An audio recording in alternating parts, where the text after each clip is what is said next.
Selamat sore anak-anak sekolah minggu. Karena sudah tiba waktunya, mari kita pujikan Selamat Sore Bapak untuk memulai ibadah sekolah minggu pada sore hari ini.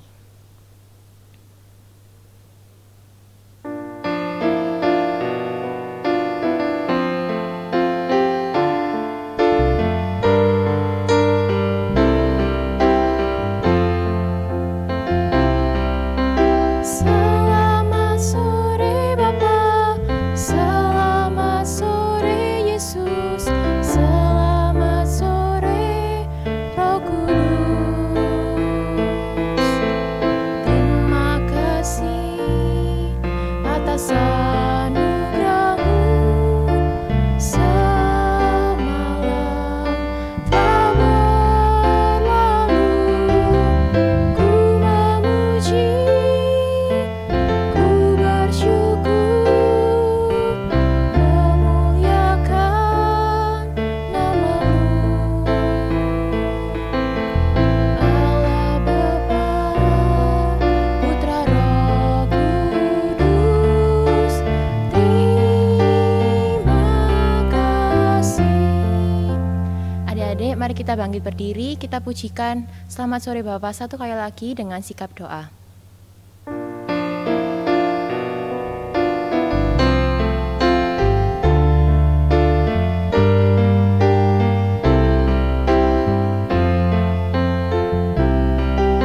Selamat sore Bapa, selamat sore Yesus, selamat sore Roh Kudus. Terima kasih atas anugerah-Mu, semalam telah berlalu. Ku memuji, ku bersyukur, memuliakan nama-Mu. Allah Bapa, Putra Roh Kudus, terima kasih. Adik lipat tangannya, tutup mata, mari kita berdoa. Terima kasih Tuhan, karena Engkau sudah mengumpulkan kami hari ini di ibadah sekolah minggu. Kalau sebentar kami akan memulai ibadah ini, Tuhan tolong urapi kami semua.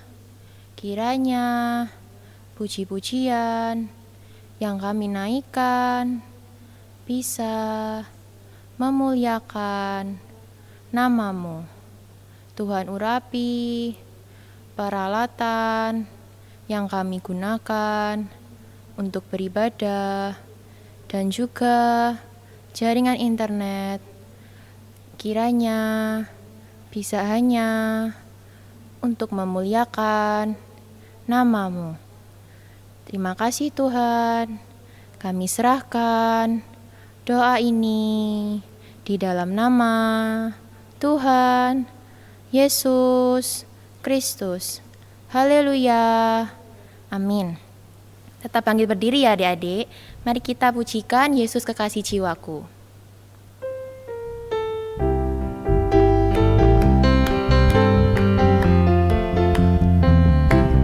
Yesus kekasih jiwaku, sungguh ku percaya padamu.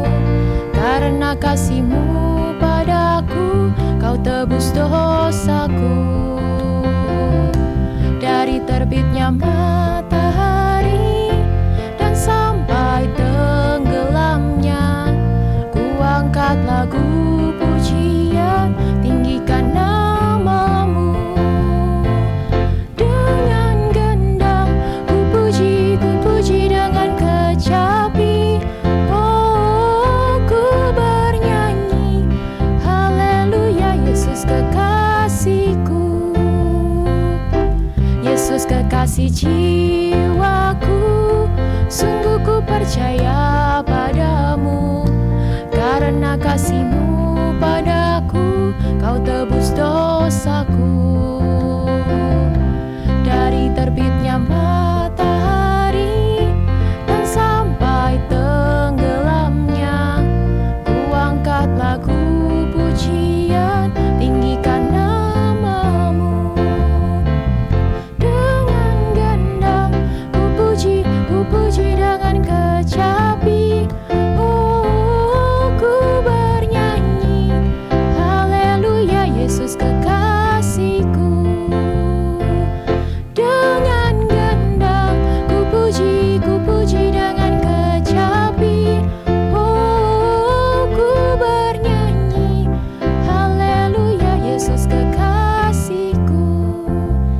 kita bangkit berdiri, mari kita nyanyikan Mata Tuhan Melihat dengan gerakan ya adik-adik.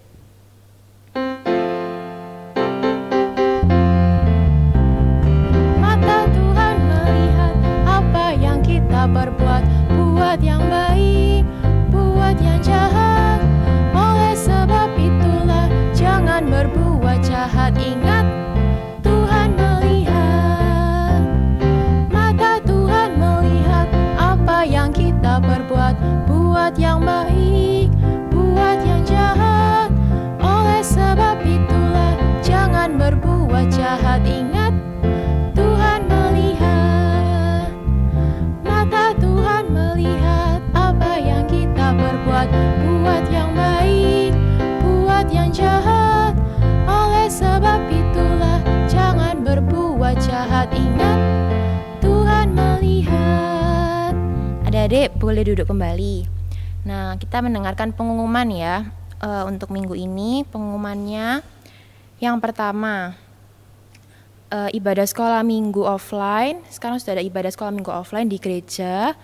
Untuk gereja di Surabaya jam 9.15, dan untuk gereja di Malang jam 10 pagi. Untuk gereja di Medan jam 10 pagi, dan untuk gereja di Jakarta jam 4 sore. Kak Livia ulangi lagi, ibadah sekolah minggu offline di gereja di Surabaya pukul 9.15 pagi, di Malang jam 10 pagi, di Medan jam 10.15, di Jakarta jam 4 sore. Adik-adik diharapkan untuk mendaftar terlebih dahulu ya yang mau sekolah minggu offline. Lalu bagi adik-adik yang ikut orang tua beribadah di gereja, harus duduk yang manis, jangan lari-lari, jangan jalan-jalan, terus jangan ramai, ikut mendengarkan firman Tuhan juga. Tidak boleh mengganggu sewaktu ibadah umum. Lalu pengumuman yang kedua, setiap kali beribadah, adik-adik harus berpakaian yang rapi, baik yang offline maupun yang online. Jangan lupa untuk menyiapkan Alkitab, alat tulis, dan juga buku catatan bagi yang sudah bisa membaca dan menulis. Yang ketiga, ringkasan firman Tuhan, link YouTube, tugas, atau kegiatan sekolah minggu secara online bisa dilihat di Google Classroom dengan kode kelas KZY-IYNP. Kak Livia ulangi kode kelasnya KZY-IYNP, huruf kecil semua ya itu adik-adik. Adik-adik dipersilakan untuk bangkit berdiri. Kita akan masuk ke dalam firman Tuhan. Mari kita pujikan Bapakku datang padamu.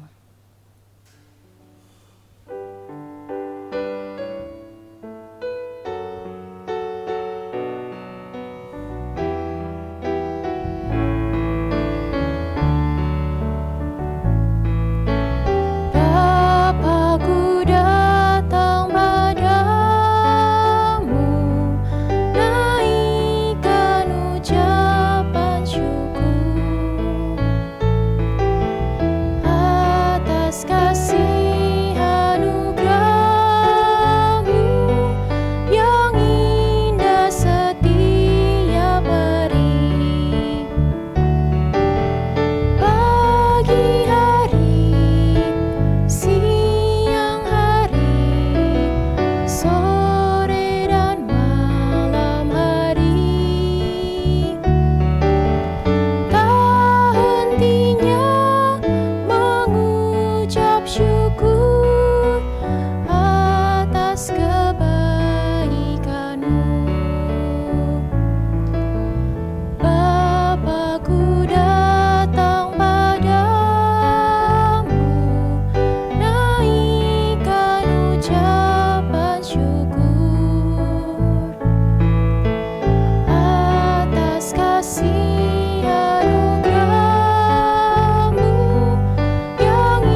lipat tangannya, tutup mata.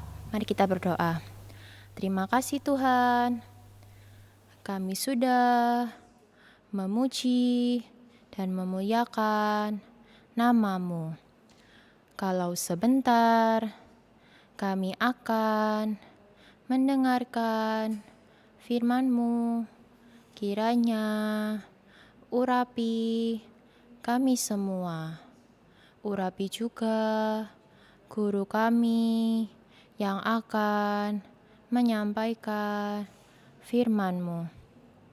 Kami serahkan doa ini di dalam nama Tuhan Yesus Kristus. Haleluya. Amin. Nah, sebelum masuk ke firman, Kak Livia mau tanya dulu ke adik-adik. Indra kita ini ada berapa sih? Ada 1, 2, 3, atau berapa? Ada 5 ya adik-adik indra kita itu. Yang pertama, indranya itu ini, lidah. Lidah itu fungsinya buat apa? Lidah buat apa? Buat merasakan. Lidah itu buat merasakan rasa manis, asin, asam, dan pahit. Nah, indera yang kedua yaitu ini, yang ada di tengah wajah. Ini namanya apa? Hidung. Itu untuk apa? Indra sebagai indra penciuman. Untuk mencium bau yang harum contohnya. Lalu indra yang ketiga, ini yang ada di kanan sama di kiri wajah kita, ini apa namanya? Telinga. Telinga itu fungsinya untuk apa? Untuk mendengarkan. Lalu indra yang keempat. Indra yang keempat ini buat ini yang ada di sini, yang ada di tangan, ada di wajah. Berarti namanya apa ini? Kulit. Berarti itu namanya indra peraba, untuk meraba, untuk memegang benda, untuk merasakan dingin, panas. Lalu yang terakhir, ada 2 jumlahnya di mata. Apa namanya? Mata ya. Itu namanya mata untuk melihat atau memandang. Nah, sore ini kita akan belajar tentang pandangan. Kalau mata tadi secara jasmani fungsinya untuk melihat atau memandang. Nah, kalau secara rohani itu pandangan itu ada 2 tipenya. Yang pertama, pandangan daging, dan yang kedua ada pandangan rohani. Nah, mungkin adik-adik bingung, apa itu Kak? Pandangan daging, apa itu pandangan rohani? Kita pertama belajar tentang pandangan daging dulu, yang negatif dulu. Jadi, pandangan daging itu artinya adalah melayani Tuhan, tetapi hanya untuk mendapatkan perkara yang jasmani. Jadi kayak misalnya setiap hari Minggu, ibadah ke sekolah Minggu, cuman tujuan ibadah sekolah Minggu biar apa? Kalau misalnya adik-adik punya pandangan yang rohani, itu adik-adik ibadah sekolah Minggu cuman biar ada apa? Biar ngisi absennya, biar ada catatan hadirnya setiap minggu. Nah, itu namanya punya pandangan daging. Jadi ketika mendengarkan firman, misalnya firmannya itu menunjuk dosa adik-adik, firmannya jangan berdusta. Tuh adik-adik langsung, waduh, kok firmannya ini menunjuk dosa saya ya, kok menunjuk dosaku ya. Sudah males, enggak mau ibadah lagi. Nah, itu namanya punya pandangan daging. Enggak bagus ya kalau misalnya punya pandangan daging. Kalau punya pandangan daging cuman cari yang jasmani aja, itu nanti lama-lama enggak tahan. Pasti lama-kelamaan pasti tidak akan mengikut Tuhan Yesus lagi. Contohnya di sini kita belajar dari ceritanya Esau dan Yakub. Kita baca ya di Ibrani 12 ayat yang ke-16 sampai 17. Ibrani di Perjanjian Baru. Agak belakang ya adik-adik. Ibrani 12 ayat 16 sampai 17. Ayat 16, janganlah ada orang yang menjadi cabul atau yang mempunyai nafsu yang rendah seperti Esau, yang menjual hak kesulungannya untuk sepiring makanan. Ayat 17, sebab kamu tahu bahwa kemudian ketika ia hendak menerima berkat itu, ia ditolak, sebab ia tidak beroleh kesempatan untuk memperbaiki kesalahannya, sekalipun ia mencarinya dengan mencucurkan air mata. Nah, di sini kita belajar dari Esau, contoh yang negatif. Esau ini punya pandangan daging. Pandangan dagingnya itu di sini Esau punya nafsu yang rendah. Loh kok bisa, Kak? Nah, contohnya tadi, Esau itu menjual hak kesulungannya untuk sepiring makanan. Jadi Esau hanya untuk mendapatkan sepiring sup kacang merah, dia menjual hak kesulungannya. Sup kacang merah ini kan sebagai tanda perkara jasmani. Nah, jadi Esau ini mengorbankan yang rohani, yaitu hak kesulungannya, untuk mendapatkan perkara yang jasmani, yaitu makanan tadi. Prakteknya apa aja? Ada 2 prakteknya. Jadi Esau ini sering meninggalkan kemah. Kalau dibandingkan Yakub, Esau ini suka berburu, jadi suka meninggalkan kemah. Suka berburu daging, suka berburu hewan untuk mendapatkan perkara yang jasmani. Nah, kemah di sini itu artinya adalah kandang penggembalaan. Nah, kalau Esau itu suka meninggalkan kandang penggembalaan untuk berburu daging. Nah, kalau sedangkan Yakub ini dia suka berada di apa cerita Yakub? Dia suka berada di kandang penggembalaan. Yakub suka tergembala.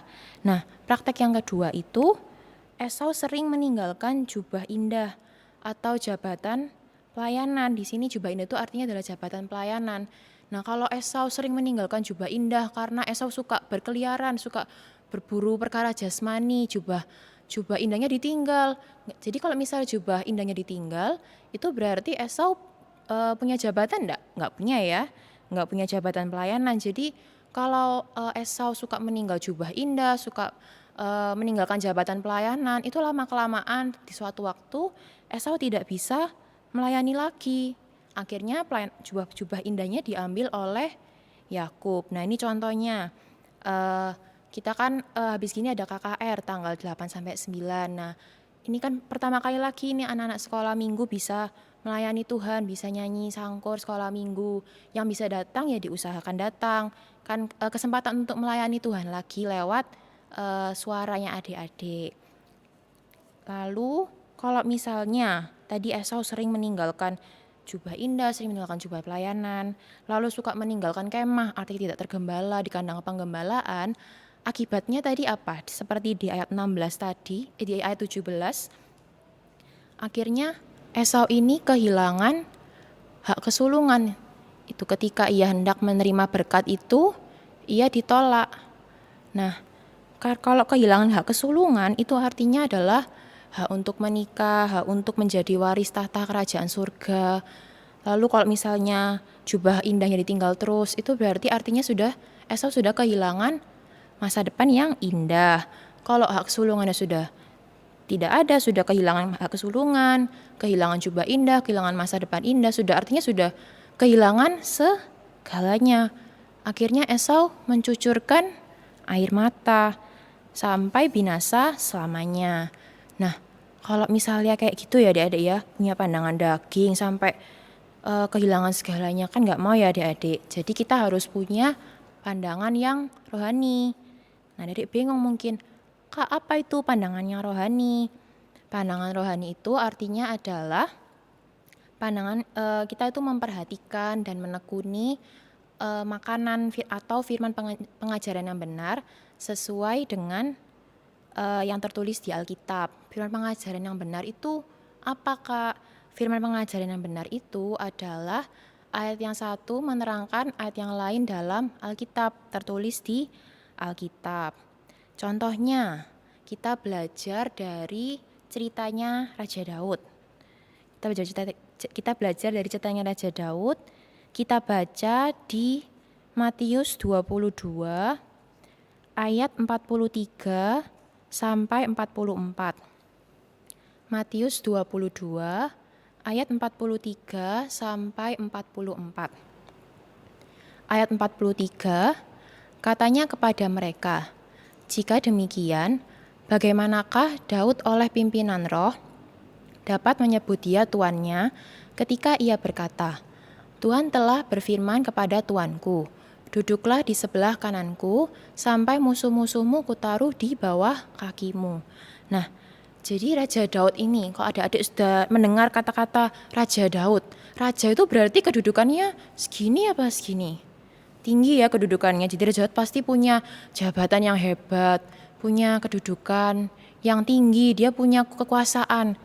Tapi Raja Daud ini dalam urapan Roh Kudus, sehingga Raja Daud ini mempunyai pandangan yang rohani. Prakteknya gimana? Ada 2 prakteknya. Yang pertama, kita baca di Mazmur 23. Mazmur 23 ayat 1 sampai 2. Ayat 1, Mazmur Daud. Tuhan adalah gembalaku, takkan kekurangan aku. Ia membaringkan aku di padang yang berumput hijau. Ia membimbing aku ke air yang tenang. Ini adik-adik bisa baca dari judul perikopnya di Mazmur 23, Tuhan gembalaku yang baik. Nah, di sini Raja Daud ini memandang Tuhan Yesus sebagai gembala yang baik. Nah, artinya apa kalau bagi kita? Kalau kita belajar dari Raja Daud, artinya adalah kita tergembala dengan benar dan baik sampai kita itu bagaikan berbaring di padang rumput yang hijau. Jadi kalau sudah berbaring itu pasti adik-adik memainkan kalau berbaring di padang rumput hijau dibandingkan dengan lari-lari kan pasti lebih enakan berbaring ya. Artinya sudah tenang walaupun ada di sekitar padang rumput itu ada yang misalnya serigala atau pencobaan lainnya, tapi tetap merasa tenang. Karena apa? Karena ada Tuhan Yesus sebagai gembala yang baik. Ada Tuhan Yesus yang menjaga kita, melindungi kita. Nah, prakteknya tergembala dengan benar dan baik, contohnya adik-adik setiap hari Minggu kan sekarang sudah ada ibadah offline juga ada online. Yang bisa offline ya diusahakan online setiap hari Minggu datang, jangan datang nggak datang, datang nggak datang. Itu kan namanya sudah tidak tergembala, tidak tekun dalam penggembalaan. Atau mungkin yang terhalang karena ada sesuatu kondisi memang harus masih online dulu. Tetap harus tekun walaupun online nggak ada yang lihat, guru-guru nggak ada yang lihat, atau mungkin orang tua atau saudara nggak ada yang mendampingi, tetap harus sungguh-sungguh dengar firman, ikuti dari awal, tetap berpakaian yang rapi, sungguh-sungguh seperti kita beribadah di gereja.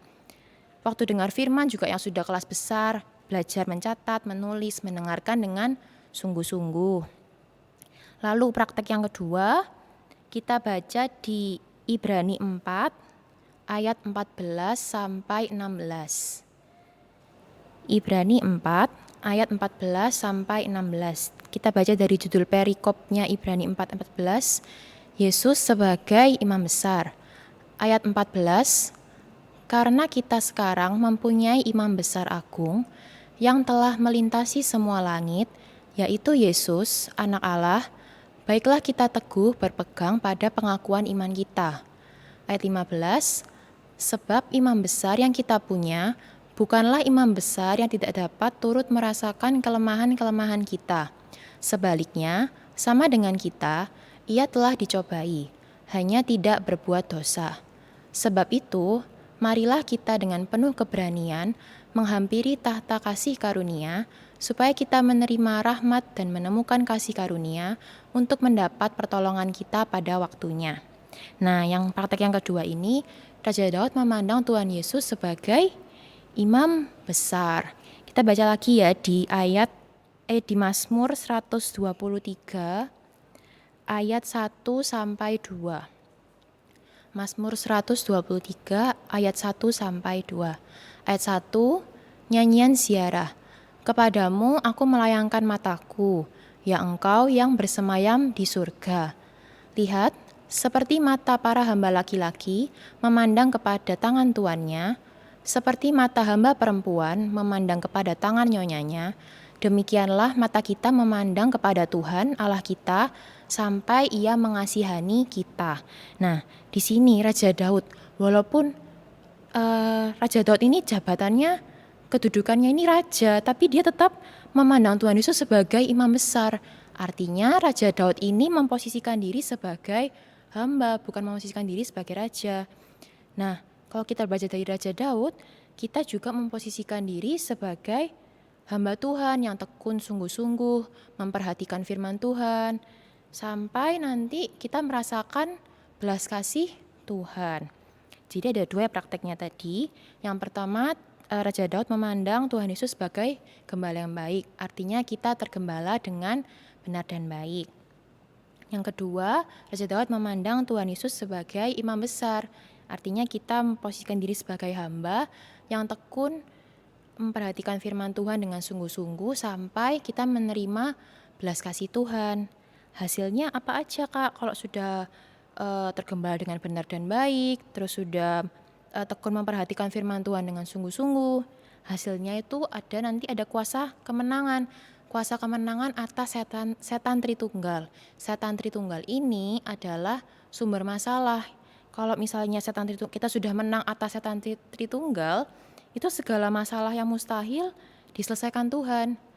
Contohnya misalnya adik-adik ada kayak kesulitan belajar, kayak nggak bisa ini kok sulit ya pelajarannya, kok nilainya dapat jelek terus.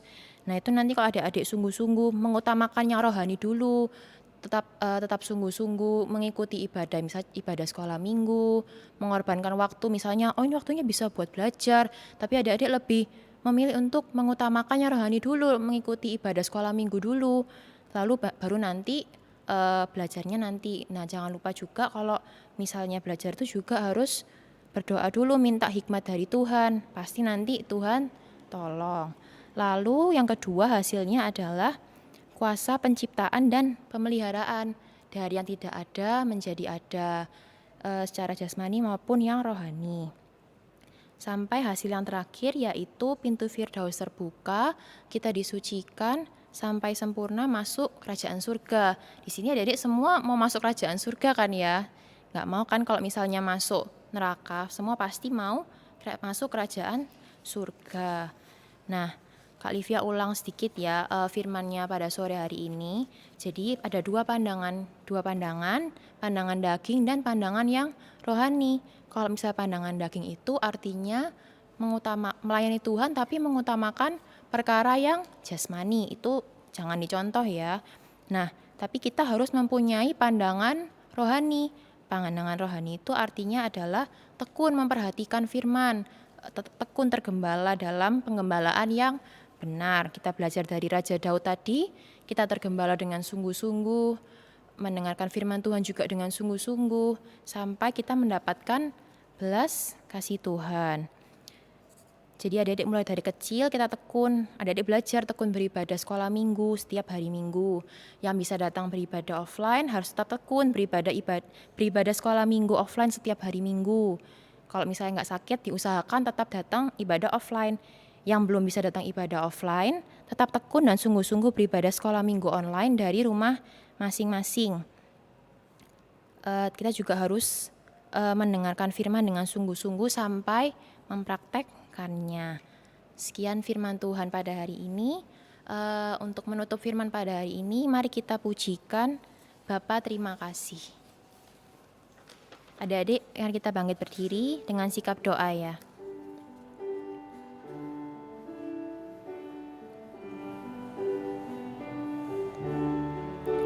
Bapa terima kasih.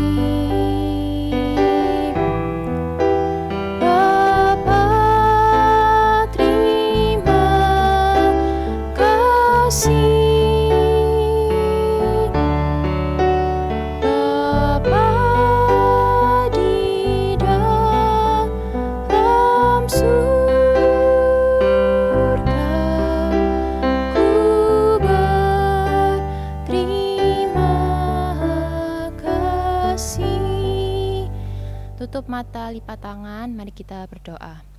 Terima kasih Tuhan, karena Engkau sudah menyertai kami dari awal hingga akhir ibadah sekolah minggu.